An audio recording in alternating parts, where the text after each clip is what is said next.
Olá, pessoal. Estamos aqui para mais uma mensagem da nossa série sobre família. O tema é Por que famílias fracassam? Já estamos explorando essa temática já há algumas semanas neste mês da família em nossa igreja. E é com muito prazer que a gente dá continuidade.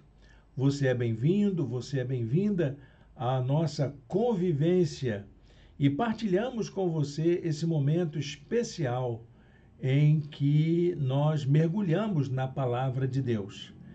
Nós estamos preocupados com essa temática, porque o que a gente tem visto nos dias atuais é uma exploração do tema da família por pessoas, por lideranças que não têm assim uma vida muito comprometida com a família. Aliás, nem são bons exemplos de pessoas que cuidam de suas famílias.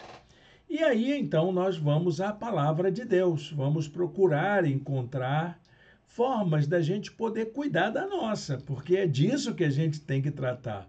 Não estou preocupado com aqueles ou aquelas que se utilizam da sua posição política, da sua posição de autoridade eclesiástica, muitas vezes, que se arvoram em serem defensores da família a partir de uma pauta tradicionalista. Mas eu estou aqui para me preocupar com a minha família e com a sua família também. Você que já acompanhou as mensagens anteriores desta série, sabe do que eu estou falando. Você que nos acompanha, sabe do que se trata essa preocupação que estamos desenvolvendo aqui, que é de termos uma família de acordo com a vontade de Deus, de acordo com aquilo que Deus entende da gente, sabendo das nossas dificuldades, das nossas limitações, de tudo aquilo que envolve a nossa condição de pessoas, que temos limites, que temos fraquezas também.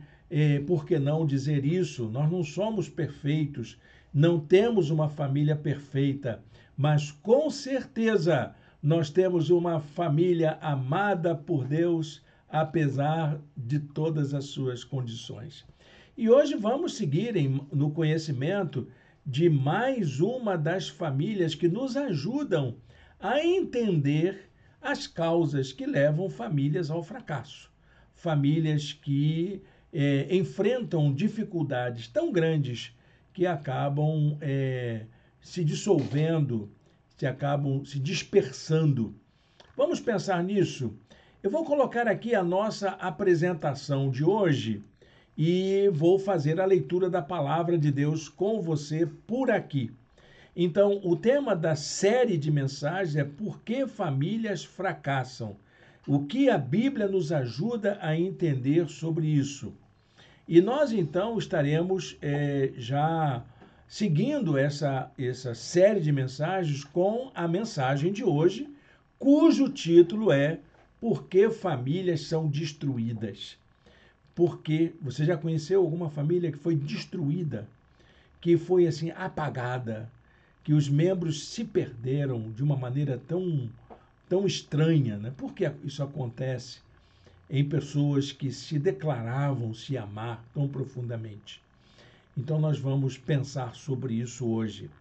Eu escolhi um versículo da Bíblia para a gente pensar sobre isso. Está em Gênesis capítulo 19, verso 26. Nós vamos nos inspirar no nosso pensamento na família de Ló. Você já ouviu falar de Ló? Vamos falar dele hoje. O versículo se encontra aqui para nossa leitura. Gênesis 19, 26 diz assim: Mas a mulher de Ló olhou para trás e se transformou numa coluna de sal. Bom, gente, que Deus abençoe a leitura da sua santa palavra para nós. A pergunta orientadora da nossa meditação de hoje é a seguinte: o que pode fazer com que famílias que aparentemente estão inseridas no projeto do reino de Deus, no projeto divino, venham seguir caminhos tão distantes, tão opostos, tão complicados, ao ponto de se dissolverem, de serem destruídas. O que pode fazer isso? Eu tenho certeza que você conhece alguma família que já passou por dificuldades tremendas. Conhece famílias que venceram essas dificuldades, mas também conhece famílias que fracassaram. Vamos seguir adiante, então, na nossa meditação? Olha, a família de Ló é um exemplo de uma família que experimentou muitas oportunidades para estar no centro da vontade de Deus, fazer parte do projeto divino para toda a humanidade. Mas seus membros decidiram seguir caminhos diferentes da vontade de Deus. Quem era Ló? Ló era filho de Ará. Ará era o irmão mais novo de Abraão, alguém que era considerado amigo de Deus.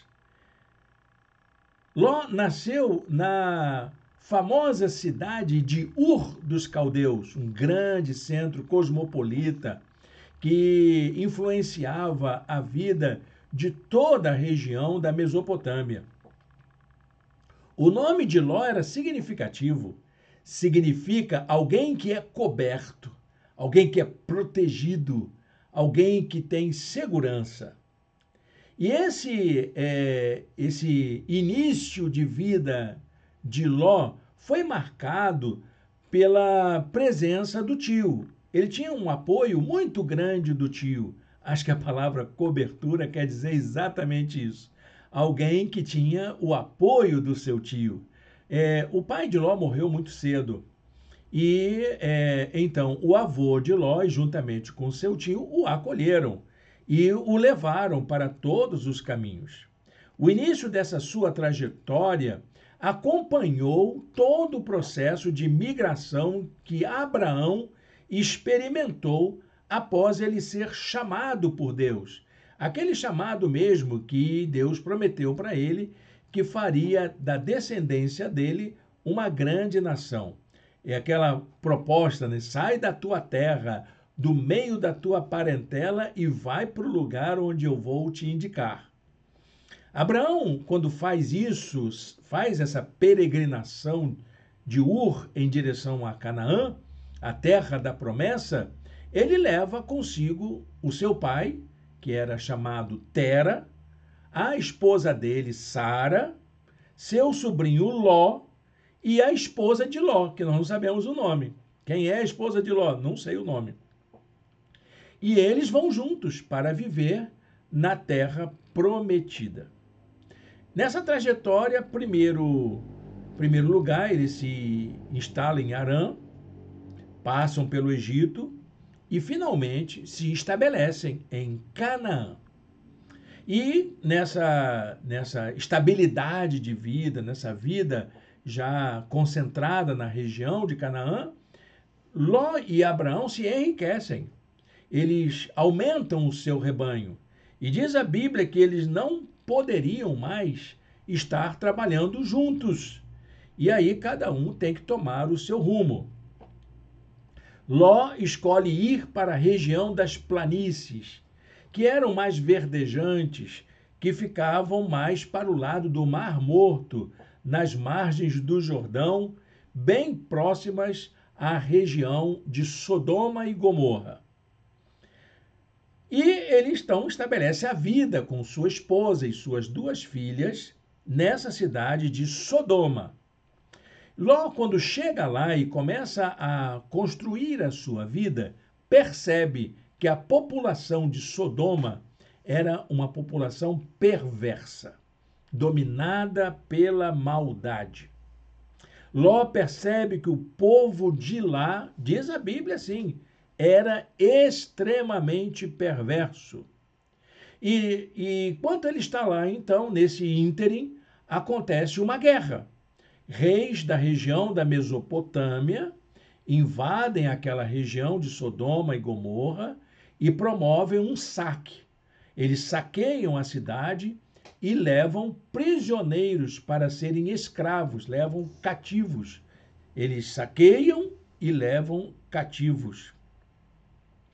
Esses vencedores, então, levam pessoas importantes. E um desses é a pessoa de Ló. Ló é levado cativo para essa região da Mesopotâmia. Essa notícia foi exatamente para o ouvido de Abraão. E Abraão, quando sabe disso, ele reúne uma tropa e vai ao encontro dos combatentes, do rei, do comandante da tropa que prendeu e saqueou os bens de Ló. E ali ele vence a batalha, uma batalha que é travada à noite, e ele vence essa batalha. Abraão vence essa batalha, resgata Ló e também resgata os bens que foram apropriados de Ló. E eles voltam então para a sua terra. Ló volta para Sodoma para continuar a vida com sua família. Abraão vai para sua terra, ele está lá em Canaã e Ló está vivendo em Sodoma. E o que acontece? Depois dessa tragédia militar que acontece contra Sodoma, Sodoma não corrigiu o seu problema. Ela continuou sendo uma cidade marcada pela perversidade, pela maldade. E aí, então, diz a palavra de Deus que há uma visita de 2 anjos que foram enviados por Deus para preparar a destruição que Deus iria fazer com aquela cidade. Deus tinha falado ao coração de Abraão que isso iria acontecer. Abraão intercede pela cidade de Ló. Ele disse, mas se tiver um justo ali, tantos justos, ele vai reduzindo, mas se tiver 50, e se tiver 20, se tiver 10, e ali, assim, se tiver por esses justos da cidade, eu vou poupá-los pelo amor aos justos. Só que lá não tinha justo nenhum. A palavra de Deus diz que Jó era um homem justo, mas era só ele. E então, por causa de um só, o Senhor diz, eu vou tirar esse único que tem aí e vou fazer aquilo que tem que ser feito. Então, esses 2 anjos visitam a cidade para poder cumprir essa ordem de Deus, essa ordem divina de organizar as coisas para o extermínio da cidade. E Jó, então, está à noite ali quando esses 2 anjos chegam. E ele recebe, esses eram homens, diz a Bíblia, que eles não tinham fisionomia angelicais, eram homens normais. E ele então acolhe esses 2 homens, leva para sua casa, porque ele sabia do problema que a cidade tinha. E então, ao chegar na sua casa, a população sabe desses visitantes estranhos que chegam e são acolhidos por Ló. E eles batem na porta da casa de Ló e pedem para que aqueles estrangeiros fossem trazidos para fora, para que eles demonstrassem a sua força, a sua maldade, o seu domínio sobre aqueles visitantes. Eles queriam oprimir aqueles visitantes, queriam exercitar a maldade que era característico dos dominadores daquela época. E aí, então, Ló, já sabendo disso, como é que era a índole daquelas pessoas, ele tenta impedir, mas a força brutal daqueles homens arromba a casa de Ló e tentam trazer os homens para fora. Mas o que os anjos fazem? Eram anjos de Deus. Ele cega aqueles homens da cidade de maneira que eles já não achavam mais onde estavam, não encontravam a porta, e aí então os anjos pegam a Ló e a sua família pelas mãos e leva para o lado de fora e diz, olha, está na hora de fugir. Foi nesse momento que eles então sentem que era hora de ir embora, de fugir, de escapar daquela tragédia que estava para acontecer. Os anjos declararam: olha, eu vim aqui a mando de Deus para destruir essa cidade. Então, o que que você faz? Você foge. Cuida da tua vida. Por amor à tua vida, vá embora com a tua família. Você tem mais parente por aqui? Tem genro? Tem primo? Tem algum parente a mais aqui? Se tiver, manda buscar. E aí ele mandou buscar os 2 genros que estavam se preparando para se casar com as suas filhas. Mas os rapazes não quiseram acompanhar. Ele então foge para as montanhas, é orientado para seguir em direção às montanhas. É interessante que Ló, mesmo sabendo de todo esse problema, vendo a perversidade, sabendo que Deus estava irado, que ele estava preparando uma tragédia sobre a cidade, ele não quis ir. Ele hesitou. Ele disse: não, mas espera aí, gente, não vou sair daqui como um fugitivo. Aqui é minha terra, aqui eu tenho minha riqueza, aqui eu tenho os meus bens. Como é que eu vou deixar tudo para trás? Como é que eu vou abandonar tudo? Faz o seguinte, em vez de você me autorizar para ir para a montanha, me permite ir para uma cidade mais perto, que é aqui pertinho. Eu vou para lá, vou com a minha família para lá, pelo menos eu posso começar a minha vida. Essa cidade chamava-se Zoar. E aí então o anjo concorda: ok, tudo bem, vai para Zoar, fica lá, mas não olha para trás. Esse não olha para trás tinha um significado. Esse não lembra desse teu passado aqui. Não tenha remorsos. Não tenha saudades do tempo que você viveu aqui. Tudo que você teve aqui ficou para trás. Agora é daqui para frente. Então, a orientação dos anjos era para que eles escapassem sem olhar para trás. E esse sentido de olhar para trás era o de abandonar o passado e se dispor para uma mudança de vida. Naquele mesmo momento acontece uma tragédia. Uma saraivada de fogo e enxofre cai sobre Sodoma e Gomorra, destrói tudo, destrói as vidas, destrói as construções, destrói as pastagens, destrói todas as formas de vida que existia ali. E aí o que acontece? A mulher de Ló olha para trás. Ela se volta para olhar o que ela perdeu, se volta para ver o que tinha acontecido com aquilo que fora dela, com a riqueza que ela conseguiu construir naquela cidade. E aí então diz a Bíblia, como lemos no texto que iniciamos nesta mensagem, que ela foi transformada numa coluna de sal. Aliás, diz que ela se tornou uma coluna de sal. O que é uma coluna de sal? É uma expressão literal? Ela virou uma pedra mesmo? Bom, se transformar em uma coluna de sal é uma linguagem metafórica. Não quer dizer que ela seja literalmente uma estátua de sal, como os tradicionais dizem, né? Onde tiraram a ideia de uma estátua de sal? Não é uma estátua, é uma coluna. E não é uma coluna literal, é uma coluna metafórica. Por que é uma coluna de sal? Porque é a metáfora de um apagamento, de um aniquilamento. É uma metáfora que se referia a um aniquilamento por causa do seu apego àquilo que é pecaminoso, àquilo que desagrada a Deus, aquilo que é dominado pela ganância, pelo materialismo. Então a pessoa perdeu, virou estátua de sal, ou uma coluna de sal, que é uma metáfora. Quantas pessoas você conhece que foram apagadas por causa do seu apego aos seus costumes antigos, aos seus tradicionalismos? Pessoas que destruíram suas vidas por causa da sua sede de riqueza, de poder. É isso. Ser uma coluna de sal é ser uma pessoa sem expressividade.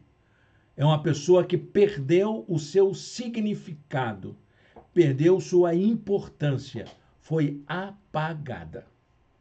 Então, é interessante observar que quando a Bíblia trata dos pecados cometidos pelos moradores das cidades de Sodoma e Gomorra, não fala da questão da sexualidade, fala da responsabilidade social dos perversos dessa cidade.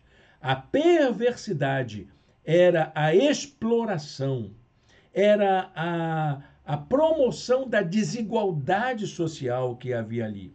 Esse pecado tinha uma dimensão social que afetava a vida de toda a sociedade em todos os aspectos, inclusive as vidas familiares.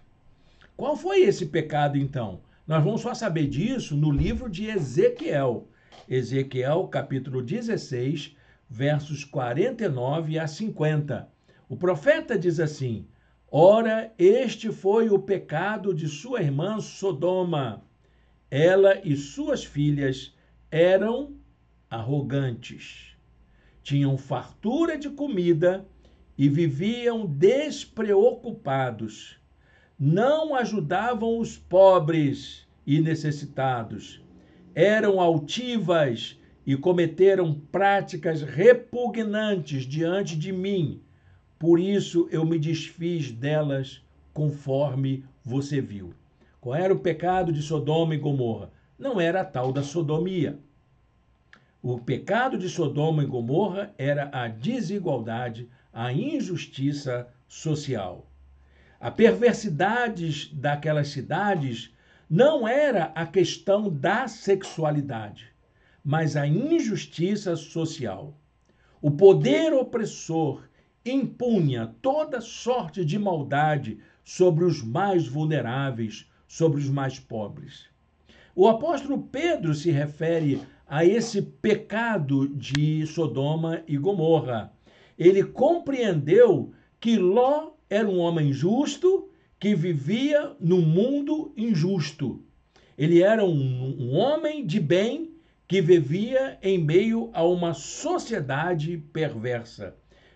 Pedro diz assim: também condenou as cidades de Sodoma e Gomorra, reduzindo-as a cinzas, tornando-as exemplo do que acontecerá aos ímpios no dia do juízo final, acrescento eu.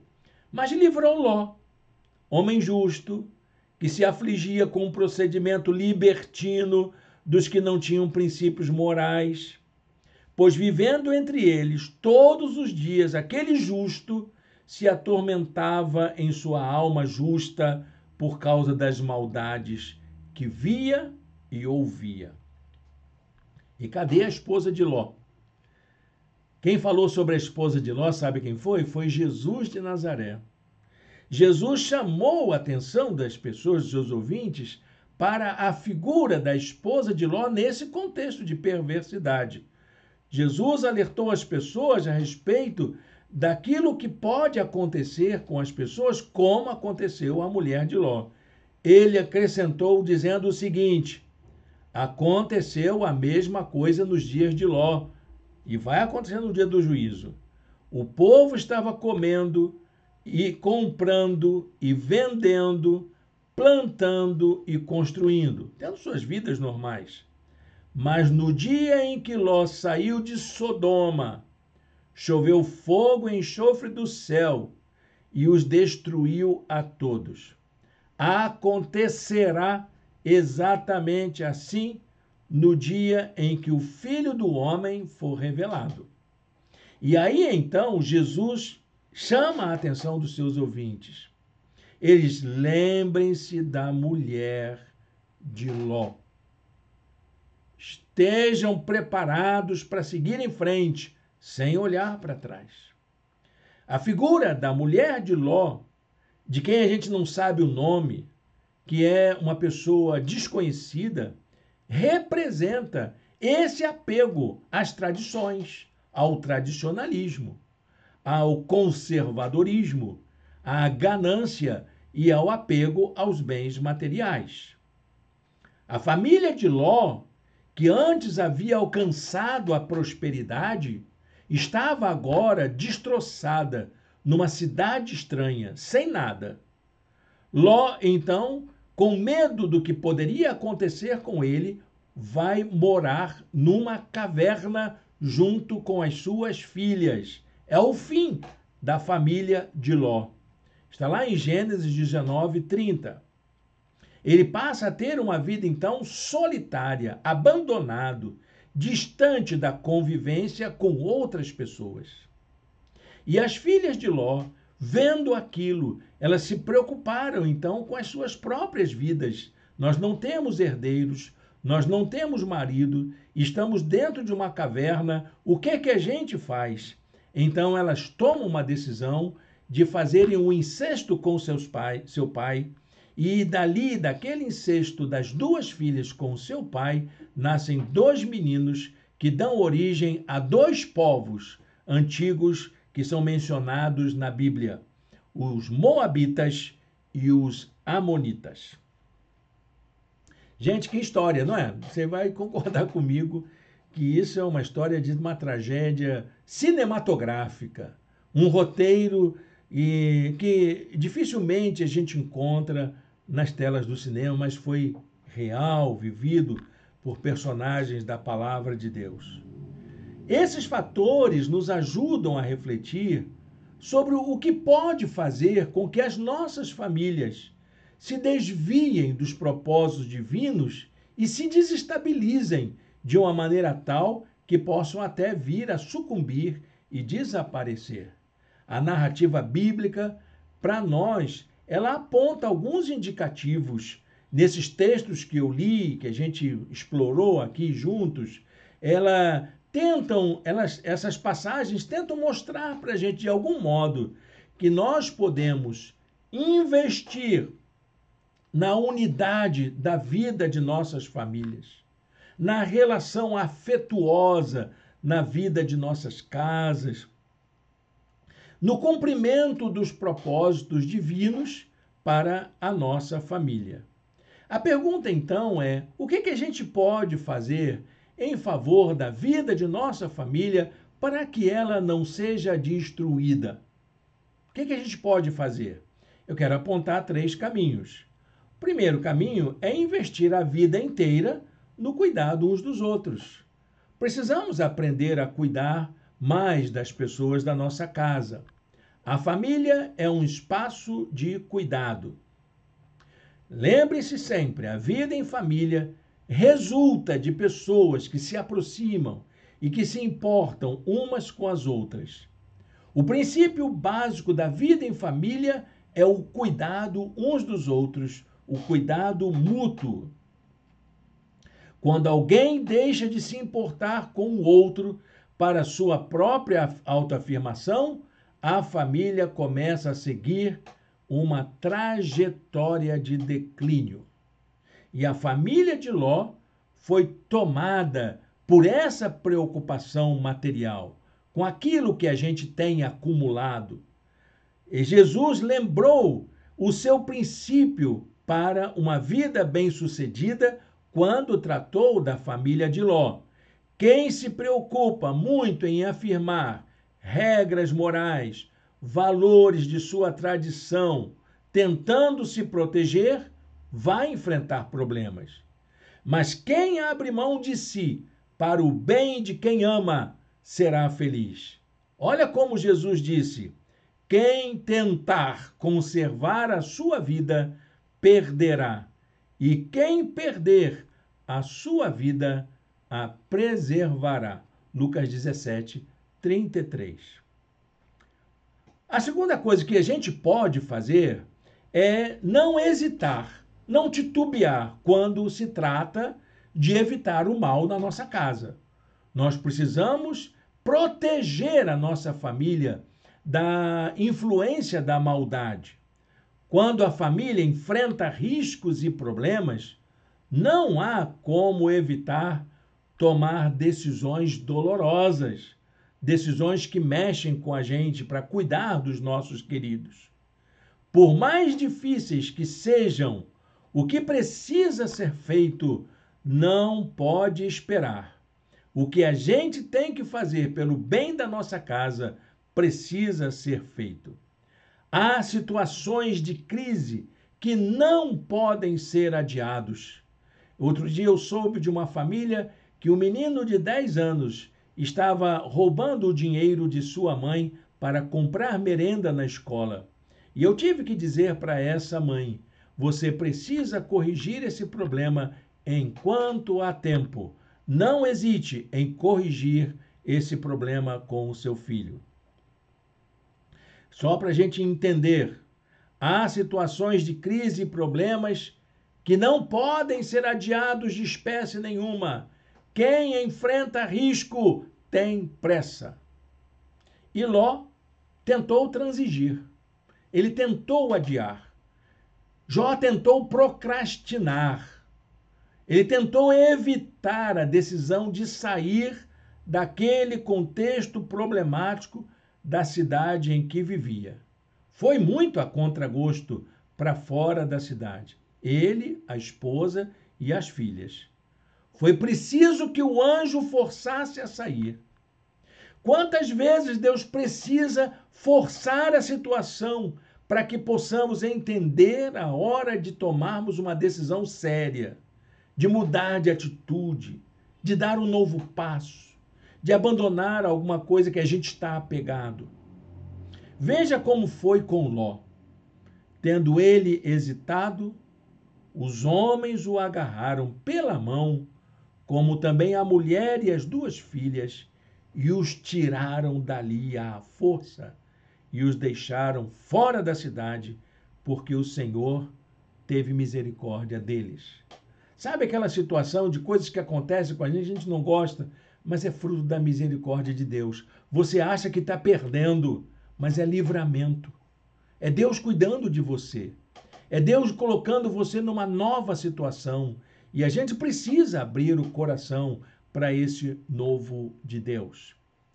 Terceira coisa que a gente pode fazer: confiar que Deus está sempre pronto a nos livrar, a proteger a gente. Ele está sempre à frente. Ele está sempre aonde o problema ainda vai acontecer. Deus nunca desiste de cuidar da gente. Tudo que Ele espera que a gente faça é que a gente seja justo, que a gente seja correto, honesto nas nossas atitudes. Essa é a nossa parte. Pessoas que têm o temor de Deus em suas vidas precisam demonstrar isso através da sua honestidade, da sua sinceridade, da sua gentileza, da sua ação pacificadora, da sua sabedoria, dos seus atos de justiça. Na hora da gente tomar decisões, de dar orientações. Interessante que depois de falar do exemplo vivido por Ló e sua família em Sodoma, o apóstolo Pedro, ele ressalta o fato como Deus cuidou de Ló. Apesar de todo o problema, apesar de toda a hesitação dele, apesar de toda a dificuldade de sua esposa e até mesmo de suas filhas, Deus não deixou de cuidar de Ló. Pedro diz assim: vemos, portanto, que o Senhor sabe livrar os piedosos da provação e manter em castigo os ímpios para o dia do juízo. 2 Pedro 2:9.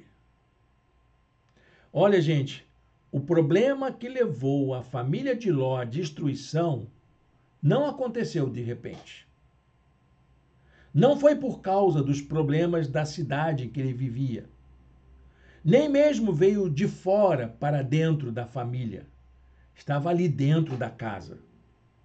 O que levou à destruição da família de Ló estava na própria maneira com que a família construiu suas expectativas e suas esperanças. É claro que nós não temos uma família perfeita, como também a gente não vive no mundo ideal. É claro que toda a família corre o mesmo risco, o risco de toda espécie de maldade, de ameaça, e isso de forma constante. Por isso que eu quero dizer aqui, nessa finalização da nossa reflexão de hoje, assumir a vida em família tem um custo. Custa caro, meu irmão. Custa caro, minha irmã, assumir o custo de cuidar da sua família. E quer saber mais? Deus espera que você faça isso. Se você é um homem e uma mulher temente a Deus, se importe com a sua família. Deus espera que a gente venha assumir o custo da vida em família. É a nossa parte. É o que podemos fazer. Um dia Jesus disse: ninguém que põe a mão no arado e olha para trás é apto para o reino de Deus. Tudo o que você fizer em favor da sua família será abençoado por Deus. Amém?